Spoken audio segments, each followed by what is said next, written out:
మరి ఈ దినము నేను ఒక ప్రత్యేక అంశం చెప్పాలని ఆశపడుతున్నాను. పరిశుద్ధ గ్రంథంలో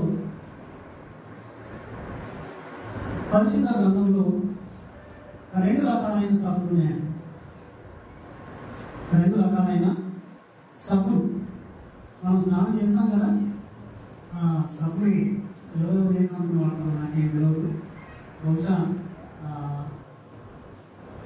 అబ్రాహం గారు మీరంతా ఈ సబ్బు వాడతారో నాకు తెలియదు, కానీ నేనైతే మైసూర్ శాండీ వాడతానండి. చెప్తున్నాను, మీరేం వాడతారో తెలియదు. కానీ ఇక్కడ పరిశుద్ధ గ్రంథంలో రెండు రకాలైన సబ్బుల గురించి దేవుడు మనతో మాట్లాడుతున్నాడు. దేవుని ద్వారా మరి ఒకసారి మనము మీరు నాకు కొంచెం వాక్యం చదివి సహాయం కావాల్సిందిగా నేను మొదలుపెట్టడం ఆలోచిస్తున్నాను. ఇర్మియా గ్రంథము 1వ అధ్యాయము 2వ వచనము చదవడం తెచ్చేసి.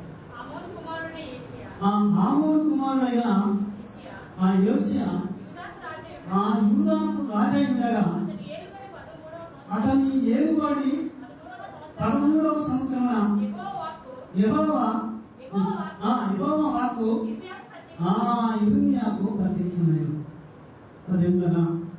ఈ కాలము ఎలాంటిదంటే, ఇశ్రాయేలు జనాంగాన్ని ఐగుప్తు దేశం నుండి నడిపించి కనాను దేశము వచ్చిన తర్వాత, కనాను దేశము ఎలా ఉంటుందంటే మీకు సాదృశ్యంగా చెప్తాను. అది మీరు కాశ్మీర్ మనం సినిమాలలో చూస్తాం కదండి, కాశ్మీర్ లోయ, అలాగే లడఖ్ లోయ, తర్వాత ఇలాంటి లోయ ప్రాంతాలు ఎలాగైతే ఉంటాయో అలాంటి ప్రాంతం అంటే పాము తేనెలు ప్రవహించు కానాను దేశమే. కానీ అక్కడ ఆ కానాను దేశంలో చీకట్లో అనగా లోతులో అనగా వెలుతురు లేని సమయంలో దేవుడు కానాను దేశానికి మరి దేవుడు ఇశ్రాయేలు జనాంగాన్ని రప్పించున్నాడు. అయితే ఈ అరణ్యంలో వారు ప్రవేశించినప్పుడు వెలుతురు లేదు, అలాగే వాతావరణం లేదు, లేదా వారికి మంచి కొత్త బట్టలు లేవు, వారు చెప్పులు అతలేదు.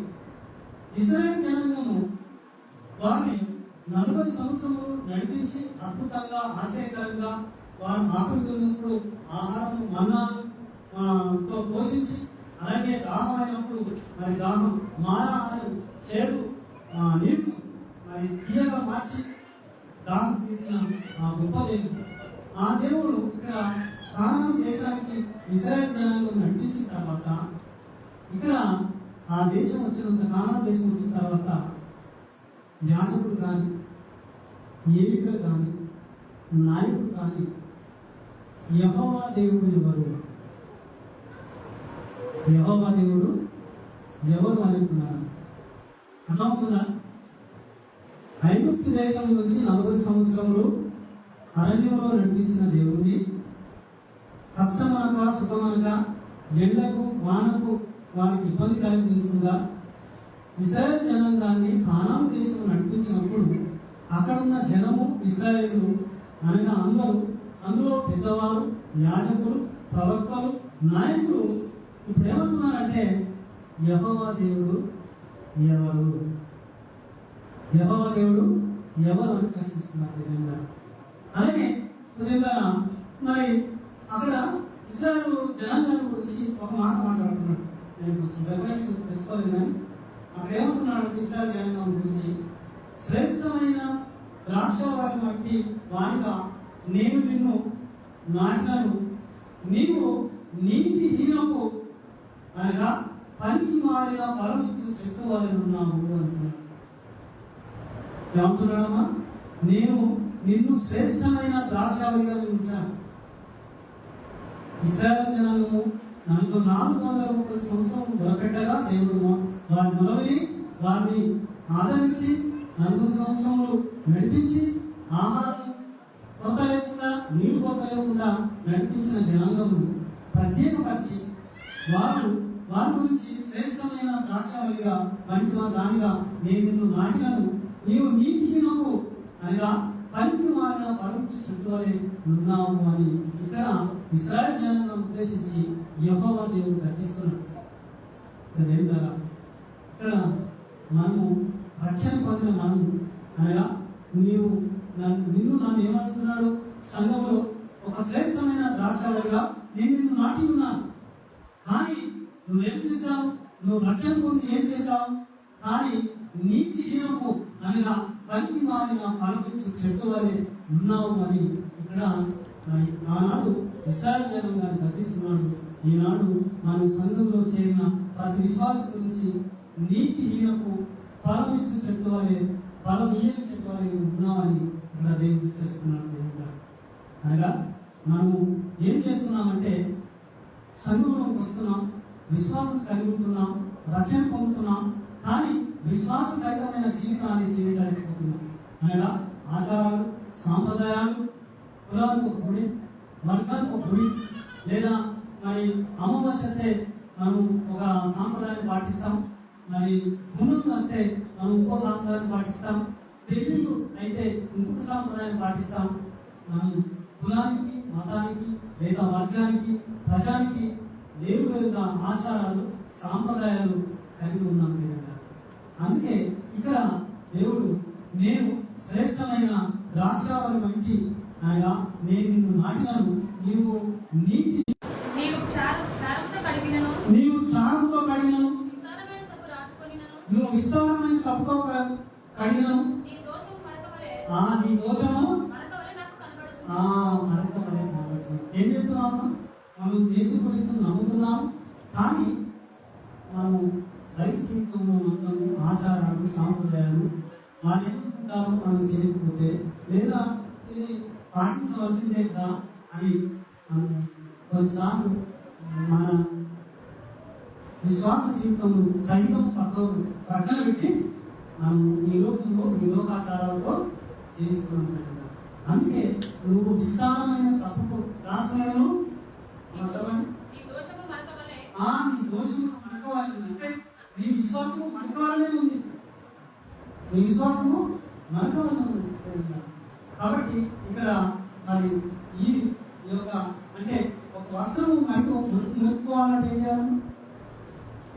వస్త్రం ముట్టుకోవాలంటే ఇక్కడ ఉన్న ఆచారాలు, సాంప్రదాయాలు అనేది విస్తారమైన సబ్బుతో సమానం. ఆచారాలు, సాంప్రదాయాలు అనేది విస్తారమైన సబ్బుతో సమానంగా దేవుడు పోస్తున్నాడు. అలాగే విధంగా మరి నేను మాట వాక్యం చూద్దాం. ఇంకొక ఇప్పుడు విస్తారమైన సబ్బు, ఇదొక రకమైన సబ్బు, ఇక మరో రకమైన సబ్బు చూద్దాం.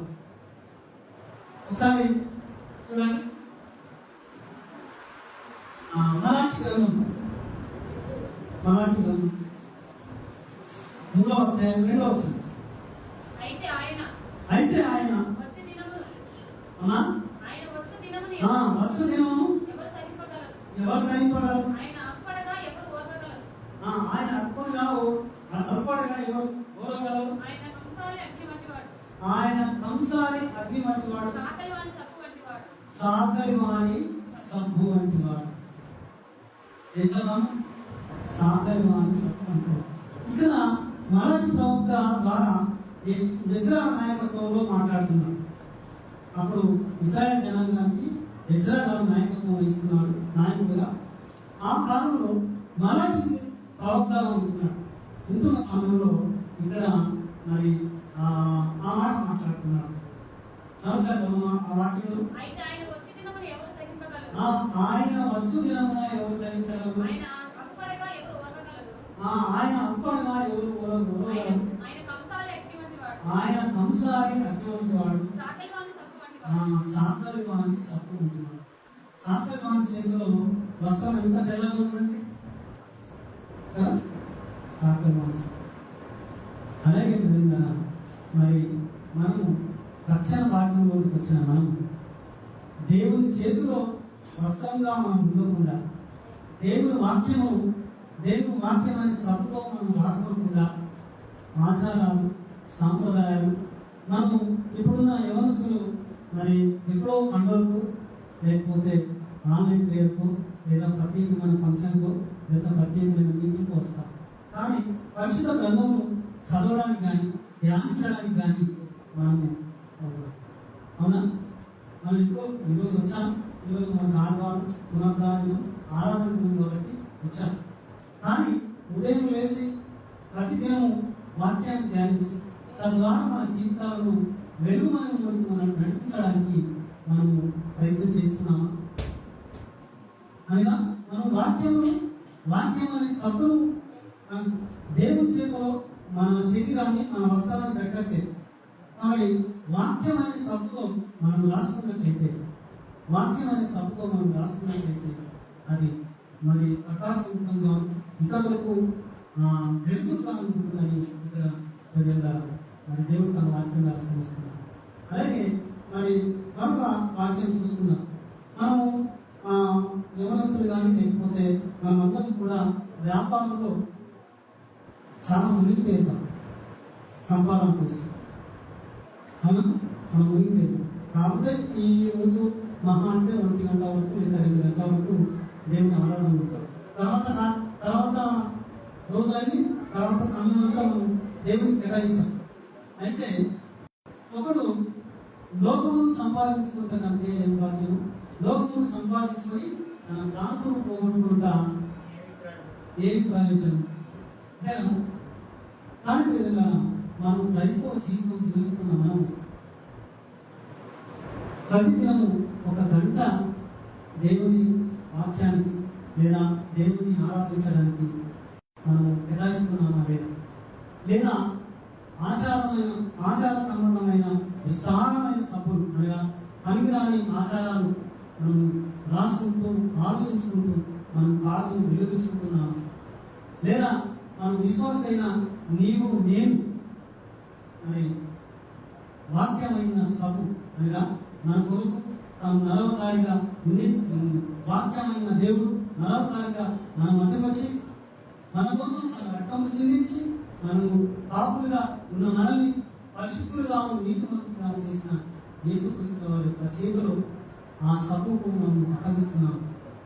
ఆ సబ్బును మనం వాడుకుంటున్నామా? అనగా వాక్యం అనే సబ్బును మనం వాడుకుంటున్నామా? లేదా ఆచార సంబంధమైన సబ్బును వాడుకుంటున్నామా? లేదా ఏ సబ్బును మనము ఈ ఉదయకాల సమయంలో మనము ఒక నిర్ణయానికి రావాల్సిందిగా దేవుడు తన వాక్యం ద్వారా తెలుసుకున్నాం. ఏ సబ్బును వాడుతున్నాం? ఆచార సంబంధమైన సబ్బున లేకపోతే వాక్యం అనే సబ్బును వాడుతున్నాము లేదా? అలాగే మరి యవనస్తులు ఒకసారి చివరిగా ఆ వాక్యాలు కానీ కీర్తన గ్రంథం 119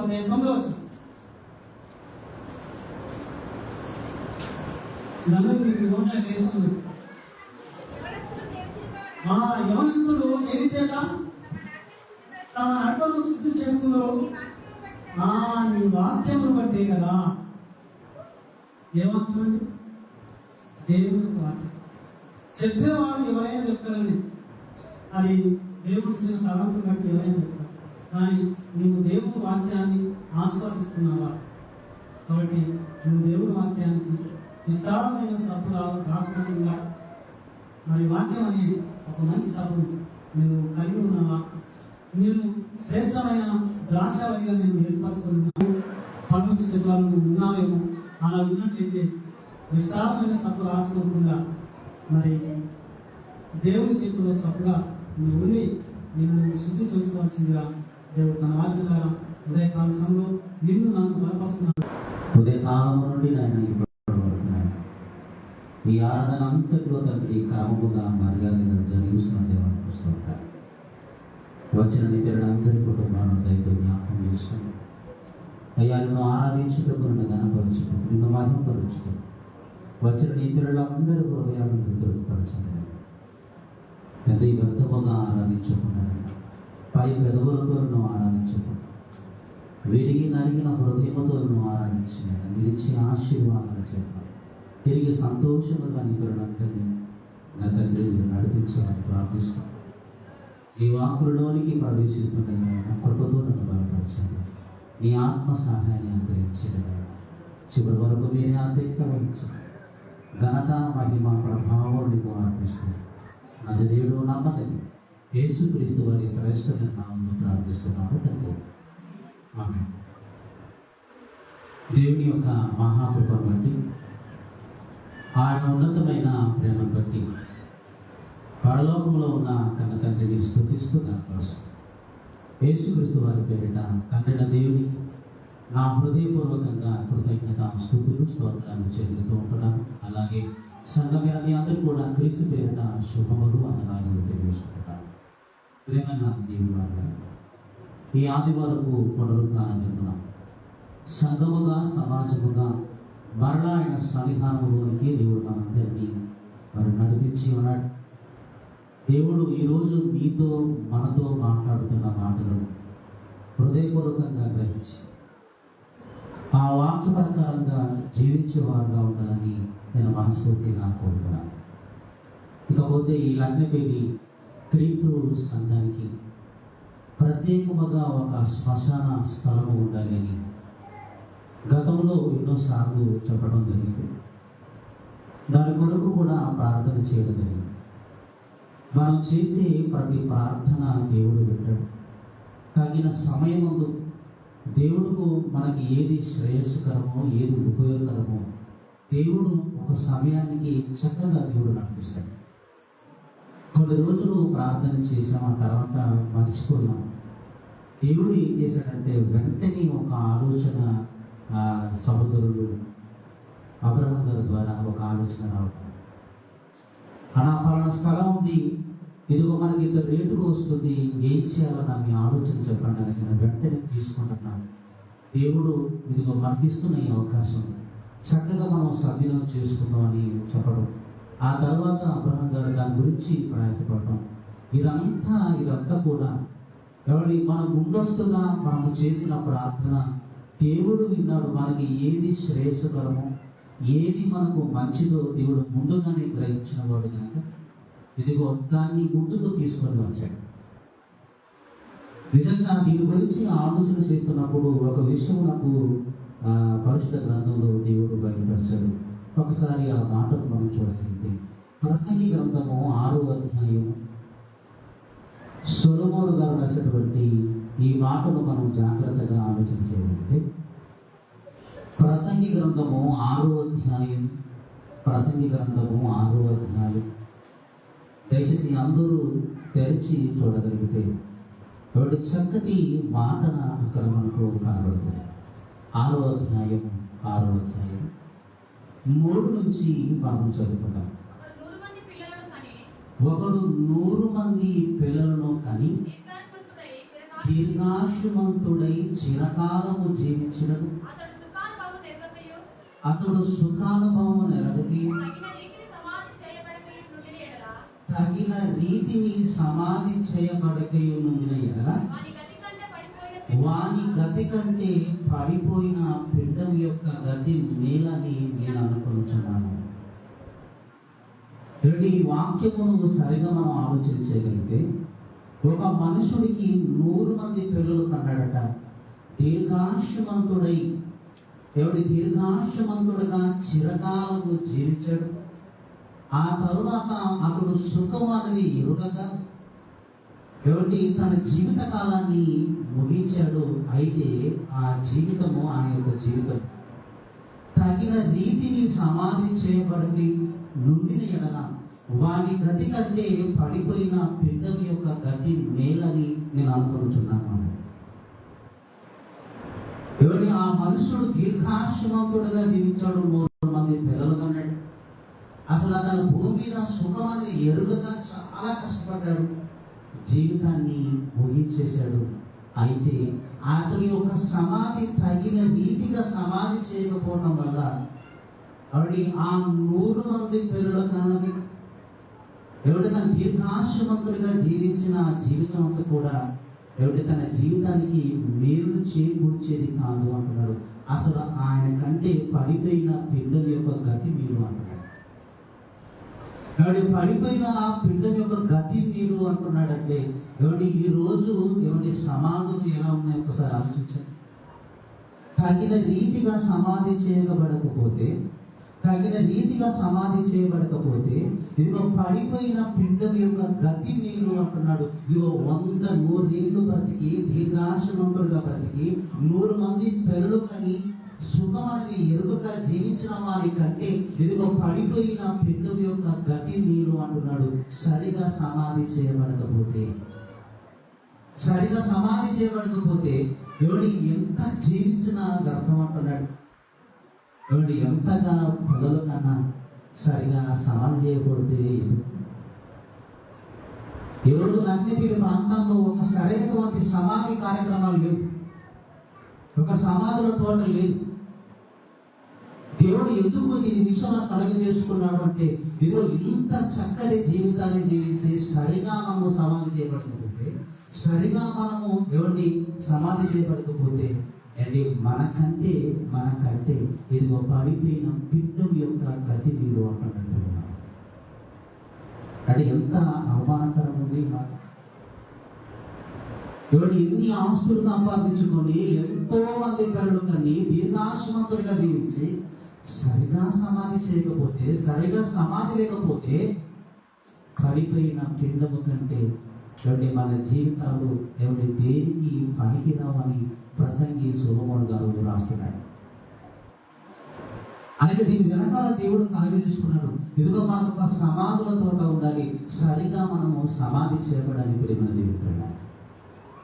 దేవుడు మనకి ఇస్తున్న ఈ అవకాశం. ఆ సమాధుల తోట ఉంటే తాము, లేకపోతే చనిపోయిన తర్వాత ఏం జరుగుతుంది, ఎందుకు లేదు, ఇదంతా అవసరమని కొంతమందికి అనుమానాలు ఉన్నాయి. కాబట్టి పడిపోయిన ఆ పిండం యొక్క గతి మీరు అంటున్నాడు. ఇంకా చూడండి, చదువుకుందాం, మరలా ఫస్ట్ చదువుకుందాం. ఒకడు 100 మంది పిల్లలు కానీ దీర్ఘాయుష్మంతుడై చిరకాలము జీవించిన అతడు సుఖాలకు నెరగకయు తగిన రీతిని సమాధి చేయబడకయు నుండి ఎడల వాడి గతి కంటే పడిపోయిన పిండం యొక్క గతి మీరని నేను అనుకుంటున్నాను. అది దేవుడితో వచ్చి చీకటిలో పోవును, దాని పేరు చీకటి చేత కమ్మబడి, అది సూర్యుడు చూసినది కాదు, ఏ సంగతి దానికి తెలియదు. అతడి గతి కంటే దాని గతి నెమ్మది కలది అంటున్నాడు. ఎవరికి సుఖముగా ఎరుగక దీర్ఘాయుష్మంతుడిగా జీవించి 100 మంది పిల్లల కంటే, ఎవరి 100 మంది పిల్లల కన్నా వాని కంటే ఇదిగో సూర్యుడు చూడని పడిపోయిన పిండం యొక్క గతి మీరు అంటున్నాడు. అప్పుడు ఎంత బతికి ఇన్ని చేసి ఒక సమాధి మనం సరిగా లేకపోతే ఎవరి మనకంటే పడిపోయిన పిండం యొక్క గతి మీరు అంటున్నాడు. చూసాడా, అది సూర్యుడు చూడలేదు, అది చీకటి కమ్మింది. ఎవరి ఆ పిండం యొక్క గతి మీరు కదా అంటున్నాడు. తెలుగుతాను. ఒకరోజు వరంగల్ ప్రాంతంలో అప్పుడు ఆటో నడుపుతున్నప్పుడు ఎంజిఎం హాస్పిటల్లో 6 నెలలు పుట్టినటువంటి ఒక పిండము, ఒక చిన్న శిశువు చనిపోయాడు. చనిపోయిన తర్వాత ఏం జరిగిందంటే ఒక సహోదరుడు ఫోన్ చేసి అలా జమ్మికుంట ప్రాంతానికి వెళ్ళాలి, మీరు రావాలన్నా మీరు దైవ సేవకులు కదా, కాస్త మీరు తీసుకొని వెళితే వారి కోసం ఆదరణ పొందుతారన్నా అని ఫోన్ చేయగానే ఎంజిఎం హాస్పిటల్కి వెళ్ళి ఆ యొక్క కుటుంబాన్ని దర్శించి వారిని, అలాగే ఆ చనిపోయిన ఆ 6 నెలల బాలుని తీసుకొని మేము ఆటోలో తీసుకొని వెళ్ళాం. వారు ఆటోలో కూర్చున్నది మొదలుకొని ఎక్కడంటే కమలాపూర్ ఆ ప్రాంతం వరకు వారు ఏడుస్తూనే ఉన్నారు. ఎందుకు ఏడుస్తున్నారమ్మా అంటే, బాబు ఒక్కగానొక్క బాబు 6 నెలలు పుట్టాడయ్యా, ఇదిగో సరిగా అవయవాల వృద్ధి చెందలేదు, చనిపోయాడు అని వారు ఏడుస్తున్నారు. నేను నెమ్మదిగా ఏం చేశానంటే వారు దేవుని నమ్మకం వారు కానీ ఆరకొరగా ఎప్పుడో ఒకసారి మందిరానికి వెళ్ళేవారు. ఇలాంటి పరిస్థితుల మధ్య ఉంటున్న వారితో నేను ఏమన్నంటే, అమ్మా, బ్రతికున్న వారి కంటే ఇంతకు ముందు కాలము చెందిన వారు ధన్యులు, వారు పాపం ఎరుగని వారు, సూర్యుడు చూడని వారు, అసలు భూమి మీద వారికి ఇంకా ఏ వంతు లేదు. అసలు ఆ చనిపోయిన ఆ కుమారుడు గురించి ఏడుస్తున్నారమ్మా. అసలు మనకంటే పడిపోయిన ఆ పిండము చాలా గొప్పదమ్మా అని వారిని ఆ మాటలు చెబుతూ ఆదరిస్తూ వెళుతున్నప్పుడు ఇవన్నీ ప్రారంభంలో ఉన్న ఆ ఏడుపు చివరి వరకు ఏడుపు మానిపేశారు. మీరు సంతోషపడండి. భూమి మీద అతను నేరాన్ని చూడలేదు, పాపాన్ని చూడలేదు, సూర్యుని చూడలేదు. ఇదిగో ఈ పడిపోయిన పిండి యొక్క గతి మీదమ్మా, మీరు ఏడవద్దు అని చెప్పగానే చాలా సంతోషంతో ఆ ఊరికి వెళ్ళిన తర్వాత అక్కడ సమాధి చేయడం జరిగింది. అప్పటికి సమయం 7:30 అయింది, రాత్రి 7:30 అయింది.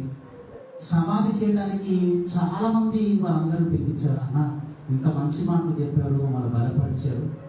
అసలు బ్రతికున్న వారికంటే ఇంతకు ముందు కాలం చెల్లిన వారు ధైర్యులు. అసలు ఆ పిండము, ఆ ఆరుల పసిగుడ్డు ఏం తెలియదు, పాపం అంటే తెలియదు, చక్కగా దేవతల వల్లే ఉంటారు పరలోకంలో చెప్పేవాళ్ళ. మాకు చాలా ఆదరణ కలిగింది. మీరే సమాధి చేయండి అన్నప్పుడు ఆ చెరువు కట్ట దగ్గర అక్కడ సమాధి చేయడం జరిగింది, ప్రార్థన చేయడం జరిగింది. కాబట్టి ఈ విషయాన్ని మీకు ఎందుకు చెప్తున్నంటే, కాబట్టి దీర్ఘాయుమంతుడుగా జీవించి 100 మంది పిల్లలు కానీ సుఖవాన్ని ఎరుగక జీవించినంత జీవితకాలం అంతా కూడా ఇష్టాన్ని జీవించిన తర్వాత సరిగా సమాధి చేయబడకపోతే ఇదిగో పడిపోయిన పిండం యొక్క గతి వీలు అంటున్నాడు పిల్లలు. అంటే దీన్ని బట్టి మనకి ఏమర్థం కావాలంటే, మనకు ఒక సమాధుల తోట ఉండాలి. మనం సమాధి చేయడానికి ఒక మంచి స్థలం మనకు ఉండాలి. అవి ఎందుకంటే యేసుక్రీస్తు 2వ రాకడ వచ్చిన తర్వాత సమాధులు తెరబడాలి. ఇదిగో మనకంటూ ఒక ప్రత్యేకమైన స్థలం ఉండాలి. దేవుడితో సరిగా సమాధి చేయబడాలి. ఈ లగ్నపల్లి ప్రాంతంలో సమాధి తోటకి వెళ్ళిన తర్వాత సమాధి తోలుతుంటే అందులో నుంచి ఎముకలు బయటకు వస్తున్నాయి. ఏంటి ఈ సమస్య? దేవుడమైన పీడము ఎందుకు ఇలాంటి భయంకర పరిస్థితి వచ్చిందని దాని గురించి ఆలోచన చేస్తున్నప్పుడు దేవుడు ఒక సమయం వచ్చింది. ఆ సమయంలో దేవుడు మనకి ఇస్తున్న అవకాశం, ఇది చక్కటి స్థలాన్ని దేవుడు మనకి ఇస్తున్నాడు. దాని విషయంలో మనమందరము కలగజేసుకొని చక్కగా ఆ స్థలాన్ని రిజిస్ట్రేషన్ చేసుకొని సంఘం పేరు మీద రిజిస్ట్రేషన్ చేసుకొని రేపటి దినమున మన సమాధులు ఇదిగో ఆ ప్రదేశంలో ఉండగలిగితే, సరైన రీతిగా మనము సమాధి చేయబడితే ఇది మనకు మేలు కలుగుతుంది అంటున్నాడు. సరైనటువంటి రీతిగా మనము సమాధి చేయబడితే మనకు మేలు. మన సరైన రీతిగా సమాధి చేయబడకపోతే ఇదిగో మనకంటే పడిపోయిన యొక్క పిండ యొక్క గతి మేలు అంటున్నాడు పేరున్న దేవుడు. కాబట్టి ఇదిగో ఈ చక్కటి జీవితాన్ని మనం జీవిస్తున్నాం. ఇదిగో మన విశ్వాసాన్ని కొనసాగిస్తున్నాం. రానున్న కాలంలో ఇదిగో ఒకవేళ చనిపోతే మన సమాధులు ఇదిగో ఆ ప్రదేశంలో ఉన్నప్పుడు చూసే వారందరికీ ఇదిగో ఇది సమాధుల తోట, క్రీస్తు సంఘ సమాధుల తోట, ఇది చక్కగా ఉందని దేవుడికి మహిమకరంగా ఉండే ఆ సమాధుల తోటగా మనకు కనిపిస్తుంది. కాబట్టి ఇదిగో పడిపోయిన పిండం యొక్క గతి మేలు అంటున్నాడు. ఇదిగో దానికంటే మన జీవితం మేలుగా ఉండాలి అంటే ఇదిగో సరైన రీతిగా మనము సమాధి చేయబడాలి. చాలా మంది ఈ లగ్నపల్లి ప్రాంతంలో చాలా మంది దేవుని నమ్ముకున్న వారు కూడా మరలా అన్ని ఆచారంలోనికి వెళ్ళి పాడగడుతున్నారు. ఇదిగో సమాధి చేయకుండా కాలు చేస్తున్నారు, మట్లు పెట్టేస్తున్నారు. ఈ పరిస్థితులన్నింటినీ దేవుడు చూస్తున్నాడు పిల్లరా. అందుకే ఈ క్రీస్తు సంఘము ఈ లగ్నపల్లి ప్రాంతంలో దేవుడు మనల్ని ప్రేమించి ఒక చక్కటి స్థలాన్ని ఇస్తున్నాడు. దాని విషయంలో మీ కష్టాన్ని ఇవ్వండి. ఇది అందరికీ ఇదిగో మన సమాధుల తోట చుట్టూ కంచె ఉండాలి. ఇదిగో ఇది క్రీస్తు సంఘ సమాధుల తోట. సరిగా మనము సమాధి చేయాలి. అది మన జీవితానికి మేలు చేకూర్చేది ప్రేమ దేవుడు.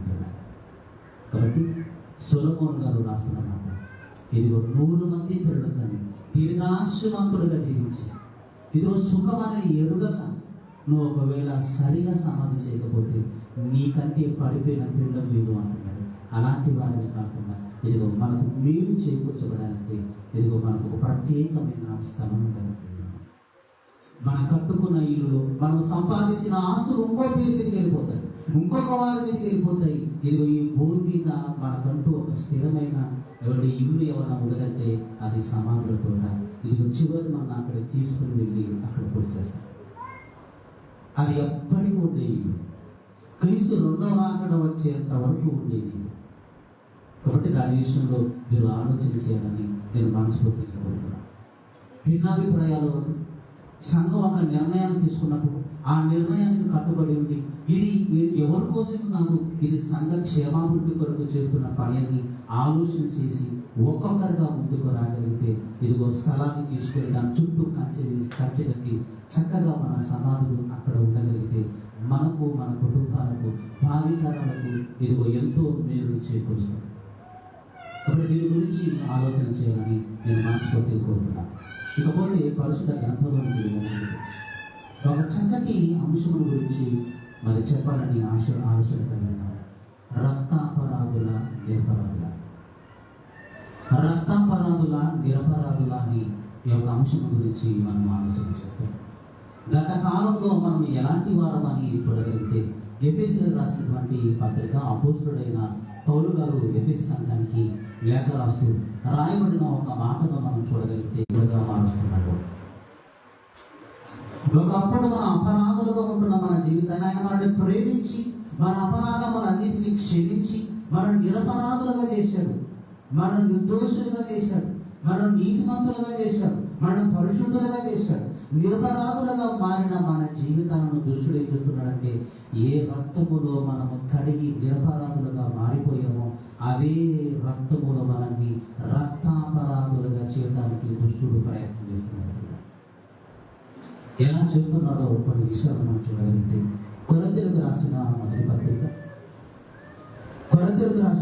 మొదటి పత్రిక 11వ అధ్యాయం 27 నుంచి కొన్ని వచనాలు మనం చూస్తున్నాం. కాబట్టి ఎవడు అయోగ్యముగా ప్రభు యొక్క రొట్టెను తినో చాలా మంది నిద్రించుచున్నారు అన్నాడు. కాబట్టి ఎవడు అయోగ్యముగా ప్రభు యొక్క శరీరము తిని ప్రభు యొక్క రక్తమును త్రాగును వాడు ప్రభు యొక్క శరీరము నిమిత్తము ప్రభు యొక్క రక్తము నిమిత్తము ఇదిగో ఆ రక్తాపరాధిగా మారుతున్నాడు అంటున్నాడు. కాబట్టి ఎవడు అయోగ్యముగా ప్రభు యొక్క రొట్టెను తినో లేక ఆయన పాత్రను త్రాగునో వాడు ప్రభు యొక్క శరీరమును గురించి రక్తమును కదా ఇది రొట్టె కదా అని భావిస్తున్నారు, కానీ ఆయన శరీరమని ఆయన రక్తమని అనుకుంటున్నారు. అంటే అయోగ్యులు కంటే పాపము చేస్తూ రక్తాన్ని తీసుకుంటున్నారు, పాపాన్ని చేస్తూ యేసుక్రీస్తు శరీరాన్ని పూజిస్తున్నారు. కాబట్టి పాపములు చేస్తూ దోషములు రక్తం ఇదిగో నా శిరము తినవాడు నా రక్తము త్రాగువాడు నేను వాడుకోను వాడు నాతో కలిసి ఉంటాడు. నా శరీరము నిజమైన ఆహారము, నా రక్తము నిజమైన పానీయము. ఇదిగో నా శరీరము తిని నా రక్తమును గురించి నేను నిరపరాధినని మీరే చూచుకోడని చెప్పాను. కాబట్టి పిలాతు యేసుక్రీస్తు పిలాతు దగ్గరికి తీసుకుని వచ్చి అయ్యా ఇతను సిలివేయడని కేకలు దేవదూషణ చేస్తున్నాడని ఇతను సిలివేయమని కేకలు వేస్తున్నప్పుడు కాబట్టి పిలాతు అతని వైపు చూశాడు. వాడు ఎంతో మంది నేరస్తులు ఎవడు తీర్పు తీర్చిన వాడు పిలాతు ఎంతో ఆయన రక్తము నీ దగ్గరికి వస్తుందంటే ఆ నీతిమంతుల యొక్క శరీరము రక్తము మా దగ్గరికి వస్తుందంటే మనకు భయము లేకుండా అయోగ్యముగా ఆయన శరీరాన్ని ఆయన రక్తాన్ని తీసుకుంటున్నావు అంటే నువ్వు రక్తాపరాధిగా మారుతున్నావు, నువ్వు శరీర అపరాధిగా మారుతున్నావు, నువ్వు యోచించటం లేదు, నువ్వు యోగ్యునిగా మలుచుకోవటం లేదు. దేవుని నమ్మిన ఆయన పిల్లడమైన మనము ప్రభు బరులో చేస్తున్నామంటే ఏమంటే నీ ప్రవర్తన నీ ఆలోచన విధానం ఎలా ఉందో ఒకసారి ఆలోచించండి. భయపడుతున్నారా ఆయన రక్తాన్ని? అమ్మో ఆ నీతిమంతుల రక్తాన్ని తీసుకుంటున్నాను, నా జీవితం సరిగా లేకపోతే నా కొరకు మరణించిన ఆయన శరీరాన్ని తీసుకుంటున్నాను. నేను శరీర అపరాధిగా మారకూడదని ఎవరి రక్తాపరాధిగా మారకూడదని ఎంత సరి చేసుకోవాలి. ఆయన శరీరం దగ్గరికి వస్తున్నది, ఆయన రక్తం దగ్గరికి వస్తున్నది. దేవుని ఎరగని వారు భయపడుతున్నారు. దేవుని నమ్ముకున్న దేవుని పిల్లలైన ఎవరి మనము భయపడలేదు. ఆ శరీరమే రొట్టె కదా, ఏదో ద్రాక్షరసమే కదా అని భావిస్తున్నాం, కానీ ఇది నిజమైన ఆహారము, నిజమైన పానీయము, ఆత్మ సంబంధమైన ఆహారం. ఎంత జాగ్రత్తగా నువ్వు అయోగ్యంగా తీసుకుంటున్నావు అంటే నువ్వు రక్తాపరాధిగా మారుతున్నావు. ఆ నీతిమంతుని యొక్క రక్తము ఇవ్వండి, దాని యొక్క దోషము నీ మీదికి వస్తుందంట. హేబేలు కయ్యని ఏం చేశాడంటే హేబేలు శ్రేష్టమైన అర్పణ అర్పించగానే తట్టుకోలేకపోయాడు. కయ్యను హేబేలు మీద పడి చంపేశాడు. అయితే హేబేలు యొక్క రక్తము భూమిలో పడింది, ఆ రక్తము మొరపెడుతుంది, ఆ నీతిమంతుని యొక్క రక్తము మొరపెడుతుంది. ఆ నీతిమంతుని యొక్క రక్తము ఎవరి కయ్యూని మీదకి వచ్చింది కదా. కయ్యూని జీవితం ఎలా మారింది? దేశ దిమ్మరిగా మారిపోయింది. దేశ దిమ్మరిగా మారిపోయాడు. ఒక గుర్తు అనే మీదకి వచ్చేసింది ప్రేమన్నారు. ఎవరైతే కయ్యూను చంపుతాడో దానికంటే రెట్టింపు ఇదిగో నష్టం వస్తుంది అన్నట్టు. ఆ నీతిమంతుని రక్తము ఎవరి కయ్యూని మీదకి వచ్చింది. ఆ తర్వాత కయ్యూని జీవితం ఎంత భయంకరంగా మారిపోయింది, తట్టుకోలేకపోయింది. నీతిమంతుని యొక్క రక్తాన్ని తీసుకుంటా నీవు అయోగ్యంగా తీసుకుంటున్నావు అంటే నువ్వు రక్తాపరాధిగా మారిపోతావు. ఆ రక్తము నీ మీదకి వస్తుంది. అది సాక్ష్య పలుకుతుంది. ఎలా ఉండి తీసుకున్నావు? నీ ప్రవర్తన మార్చుకోకుండా తీసుకున్నావు. అది ఒకరు తీర్పులోకి వస్తుంది. రక్తాపరాధులుగా మారి నిరపరాధిగా మారిన నీవు అపరాధముల చేత పాపముల చేత చచ్చిపోయిన మన జీవితాన్ని ఆయన నిరపరాధిగా చేస్తే నువ్వు మరణ అపరాధిగా మారుతూ రక్తాపరాధిగా శరీరాపరాధిగా మారిపోతూ ఏమండి నీ జీవితాన్ని పాడు చేసుకుంటున్నావు. అదంతా నీ మీదకి ఒక రోజు రాబోతున్నావు. ఇంకా మనం చూడగలిగితే మత్తయి సువార్తలోనికి వెళ్ళి చూడగలుగుతాం. ఇదే మత్తయి సువార్త 27వ అధ్యాయం 3 నుంచి కొన్ని సందర్భాలను చూసుకుంటాం. అప్పుడు ఆయన అప్పగించిన యూదా ఆయనకు శిక్ష విధింపబడక చూచి పశ్చాత్తాపపడి ఆ 30 వెండి నాణములు ప్రధాన యాజకుల యొద్దకు పెద్దల యొద్దకు మరలా తెచ్చి నేను నిరపరాధి రక్తమును అప్పగించి పాపము చేస్తుందని చెప్పాను.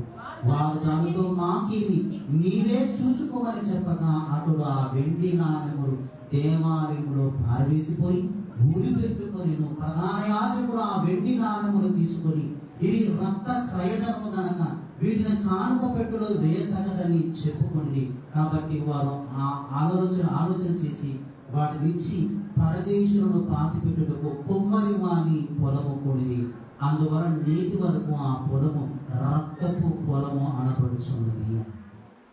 ఇస్కరియోతు యూదా యేసుక్రీస్తును అప్పగించక మునుపు ఆ 30 వెండి నాణాల మీద ఆశపడ్డాడు. 30 వెండి నాణాలు తీసుకున్న తర్వాత నీతిమంతుడైన యేసుక్రీస్తును ప్రధాన యాజకులకు అప్పగించిన తర్వాత ఏమంటే తాను నిరపరాధి యొక్క రక్తము ఇదిగో నీతిమంతుడైన యేసుక్రీస్తును నేను ప్రధాన యాజకులకు అప్పగించాను. ఇదిగో నీతిమంతుడిని అప్పగించాను. ఆ నీతిమంతుని యొక్క రక్తము నిరపరాధి రక్తము ఇదిగో నేను ఒలికించడానికి అప్పగించాను.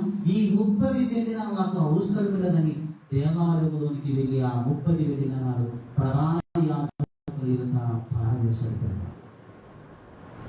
ఆ 30 వెండి నాణాలకే ఆశపడి యేసుక్రీస్తును అప్పగించాడు. ఆ 30 వెండి నాణాల దగ్గరికి వచ్చిన తర్వాత అయ్యో నీతిమంతుడు నేను అప్పగించాను. ఆ నీతిమంతుని యొక్క రక్తము ఇదిగో నిరపరాధి రక్తము నేను ఒలికించడానికి అప్పగించాను కదని వెంటనే తీసుకొని దేవాలయంలో పారవేశాడు. నేను నిరపరాధి రక్తమును అప్పగించి పాపము చేసింది అని చెప్పాను. వారు దానితో మాకేమి నీవే తీసుకో అంటున్నాడు ప్రధాన యాజకుడు. ఈ ప్రధాన యాజకుడు ఏం చేశాడంటే 30 వెండి నాణాలకు యేసు ప్రభువును అప్పగించాడు. మరలా 30 వెండి నాణాలు మాకు ఇస్తున్నాడు కదా అని అనుకోవటం లేదు ఈ ప్రధాన యాజకుడు. ఇదిగో నువ్వే తీసుకో యూదా ఎవరి భయపడుతున్నాడు. ఈరోజు యేసుక్రీస్తు యొక్క రక్తము నీ దగ్గరికి వస్తున్నప్పుడు నువ్వు అయోగ్యంగా ఉంటే ఆ రక్తాపరాధిగా మారి ఆ రక్తము నీ మీదికి వస్తే నువ్వు తట్టుకోగలవు. ఇంత భయంకరంగా ఉంది. అందుకే రక్తాపరాధులుగా ఉండకూడదని దేవుడు మన నిరపరాధులుగా చేస్తే మరలా అయోగ్యముగా తీసుకుంటూ రక్తాపరాధులుగా మారిపోతున్నాయి. దుష్టుడు ఏదైతే నా పేరుడు నిరపరాధులుగా ఉండాలి, నా పేరుడు నాకు ఇష్టానుసారంగా నిర్దోషులుగా నీతిమంతులుగా నేను అనుకున్న దాని ప్రకారంగా నా పేరుడు ఉండాలని ఆయన తన ప్రియకుమారుడైన యేసుక్రీస్తును ఆయన శరీరాన్ని ఆయన రక్తాన్ని ప్రతి ఆదివారాన్ని ఇస్తుంటే దాన్ని అయోగ్యంగా తీసుకుంటే మాత్రం వాడి చాలా ప్రమాదంలోకి వెళ్ళిపోతాడు. చాలా ప్రమాదం ఉంటుంది. ఇంకా మీరు చూడగలిగితే మత్తయి సువార్త 23వ అధ్యాయంలోకి వెళ్దాం. మత్తయి సువార్త 23వ అధ్యాయం 35వ వచనాన్ని మనం చదువుకుందాం. మత్తయి సువార్త 23వ అధ్యాయం. నీతిమంతుడైన హేబేలు రక్తం మొదలుకొని నీతిమంతుడైన హేబేలు రక్తం మొదలుకొని బలిపీఠమునకు దేవాలయమునకు మధ్య మీరు చంపిన బరకీయ కుమారుడు జకర్యా రక్తం వరకు భూమి మీద చిందింపబడిన నీతిమంతుల రక్తం అది ఎలాంటి యోగ్యంగా తీసుకోవాలి. చూడండి ఒకసారి అపోస్తల కార్యాలలోకి 2వ అధ్యాయం. ప్రతిరోజు తీసుకోవాలంటున్నాడు. నెలకు ఒకసారి కాదు, సంవత్సరానికి ఒకసారి కాదు, కానీ ప్రతిరోజు వాటి మనం తీసుకోవాలి. ఎందుకంటే ఆయన జ్ఞాపకం చేసుకున్నప్పుడు. అపోస్తల కార్యం 2వ అధ్యాయం 2వ అధ్యాయం ఇంటికా రొట్టె విరుచుచు దేవుని స్తుతించుచు ప్రజలందరి వలన దయ పొందిన వారి ఆనందముతోనూ నిష్కపటమైన హృదయముతోనూ ఆహారం పుచ్చుకొంచుండి మరియు ప్రభు రక్షణ పొందుతున్న వారిని అనుదినము వారితో చేర్చుచుండేను. కాబట్టి ప్రతి దినము ఇంటింట రొట్టె విరిచారు. దేవాలయంలో మానవ కూడుకున్నప్పుడల్లా ప్రభు యొక్క శరీరాన్ని